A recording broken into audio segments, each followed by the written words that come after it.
Rafale fighter jet France, Bharat, मिस्र और Qatar जैसे देशों की एयरफोर्स का एक भरोसेमंद हथियार, जिसे उसकी मल्टी रोल कैपेबिलिटीज और एडवांस्ड एवियोनिक्स की वजह से दुनिया भर में सराहा गया है। लेकिन अब इस लड़ाकू विमान के सामने एक नया संकट खड़ा हो रहा है, डासॉल्ट एविएशन का स्लो मॉडर्नाइजेशन प्रोसेस। खासतौर पर गैलियम आर्सेनाइड से गैलियम नाइट्राइड आधारित एवियोनिक्स में अपग्रेड की रफ्तार इतनी धीमी है कि इससे ऑपरेटर देशों में चिंता बढ़ती जा रही है। आज की तारीख में गैलियम नाइट्राइड टेक्नोलॉजी को रडार सिस्टम, इलेक्ट्रॉनिक वॉरफेयर और सेंसर के लिए गेम चेंजर माना जाता है। ये न केवल बेहतर पावर एफिशिएंसी देता है, बल्कि इसकी रेंज और जैमिंग रेजिस्टेंस भी काफी ज्यादा है। F-35 जैसे आधुनिक लड़ाकू विमानों में गैलियम नाइट्राइड पहले से इस्तेमाल हो रहा है और J-20 स्टेल्थ फाइटर्स भी इस दिशा में काफी आगे बढ़ चुके हैं। ऐसे में राफेल को कम्पिटिटिव बनाए रखने के लिए गैलियम नाइट्राइड रडार और नए स्पेक्ट्रा इलेक्ट्रॉनिक वॉरफेयर सिस्टम का इंटीग्रेशन बहुत जरूरी है। लेकिन डासॉल्ट का प्लान इसे 2033 तक खींच रहा है, यानी अभी से कम 8 साल और। इस डीले की एक बड़ी वजह है डासॉल्ट की लिमिटेड प्रोडक्शन कैपेसिटी। महीने में मुश्किल से 1 या 2 जेट बनते हैं। बैकलॉग की बात करें तो 200 से ज्यादा राफेल जेट्स का ऑर्डर पेंडिंग है, जिसमें भारत के 36, कतर के 36, मिस्र के 54 और इंडोनेशिया के 42 शामिल हैं। अब जरा भारत के कॉन्टेक्स्ट में सोचिए। भारतीय वायुसेना को राफेल से काफी उम्मीदें थीं, लेकिन अब जब तक ये jets gallium nitride based upgrade से लैस नहीं होते, तब तक इनका रडार रेंज और इलेक्ट्रॉनिक वॉरफेयर कैपेबिलिटी नए थ्रेट्स को इफेक्टिवली हैंडल नहीं कर पाएगी। खास बात यह भी है कि भारत ने राफेल में अपने स्वदेशी सिस्टम जैसे अस्त्र मिसाइल, नाविक बेस्ड नेविगेशन और सॉफ्टवेयर डिफाइंड रेडियो को इंटीग्रेट करने की मांग रखी थी। लेकिन डासॉल्ट का अपग्रेड प्रोसेस कस्टमाइजेशन को अलाउ नहीं करता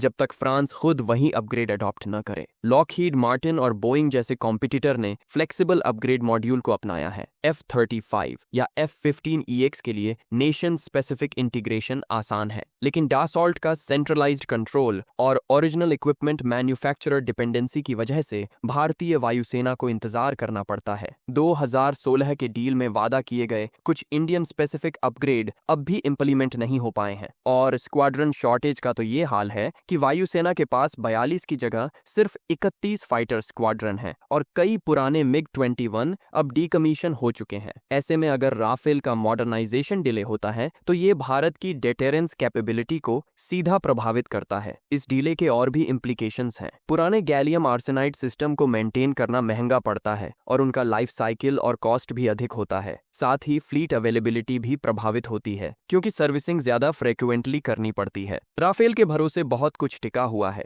लेकिन जब स्ट्रेटेजिक ऑटोनॉमी की बात आती है तो भारत जैसे देश ओरिजिनल इक्विपमेंट मैन्युफैक्चरर डिपेंडेंसी से पीछे हटना चाहते हैं। यही वजह है कि AMCA जैसे स्वदेशी प्रोग्राम्स पर फोकस बढ़ाया जा रहा है। अगर डसॉल्ट जल्द अपने स्ट्रक्चर और माइंडसेट में बदलाव नहीं करता तो फ्यूचर ऑर्डर्स पर असर पड़ सकता है, खासकर उन देशों में जो जल्दी मॉडर्नाइजेशन चाहते हैं। वायुसेना के लिए अब बैलेंस बनाना जरूरी है। एक तरफ राफेल की कैपेबिलिटीज को ऑप्टिमाइज करना और दूसरी तरफ स्वदेशी फाइटर्स पर तेजी से काम करना। तेजस, मार्क 2 और AMCA जैसे प्लेटफॉर्म्स की स्पीड बढ़ाना इसलिए क्रिटिकल हो जाता है ताकि भारत अपनी एयर सुपीरियरिटी को बनाए रख सके, चाहे बात भारत पाक टेंशंस की हो या फिर भारत चाइना फ्रंट की।